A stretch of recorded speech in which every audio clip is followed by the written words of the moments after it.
Hi అండి, welcome to MV food bites. Budget ఫ్రెండ్లీలో అయిపోయే ఈ బలమైన జొన్న లడ్డుని పిల్లలకి స్నాక్స్గా ఇస్తే జంక్ ఫుడ్స్ని కూడా కాదనేంత కమ్మగా తినేస్తారు.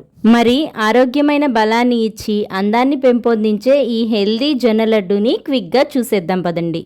ముందుగా హీట్ అయిన బాండీలో 1 కప్పు పల్లీలు వేసుకొని మీడియం టు సిమ్లో మాత్రమే ఉంచి ఎక్కడా మాడిపోకుండా పల్లీలు లోపలి వరకు వేగేటట్లు వేయించుకోవాలి.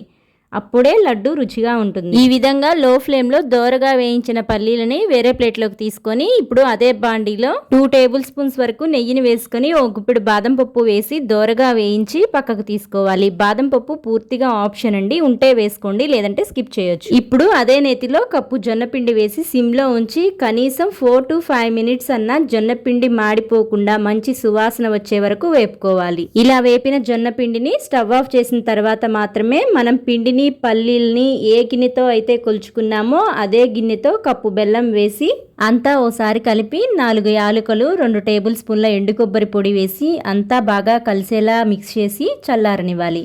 ఇప్పుడు మిక్సర్ జార్లో ముందుగా వేపిన పల్లీలు వేసుకొని జొన్నపిండి మిశ్రమాన్ని కూడా వేసి మెత్తగా మిక్సీ పట్టి ప్లేట్లోకి తీసుకొని వేయించిన బాదం పప్పు కూడా వేసి ఓసారి కలిపి మరో 4 టేబుల్ స్పూన్ల వరకు నెయ్యిని వేసి అంతా పిండితో బాగా కలిసేలా కలిపి లడ్డూలు చుట్టుకోవటమే. అంతేనండి, జంక్ ఫుడ్ కాదనేంత కమ్మగా ఉండే ఈ జొన్న లడ్డుని మీరు ట్రై చేసి మీకెలా వచ్చిందో కామెంట్ చేయండి. రెసిపీ నచ్చితే లైక్ చేసి మీ ఫ్రెండ్స్ అండ్ ఫ్యామిలీ మెంబర్స్కి షేర్ చేయండి. ఇలాంటి మరిన్ని సింపుల్ అండ్ క్విక్ రెసిపీస్ కోసం మన ఎంవి ఫుడ్ బైట్స్ ఛానల్ని సబ్స్క్రైబ్ చేసి ఫాలో అవ్వండి.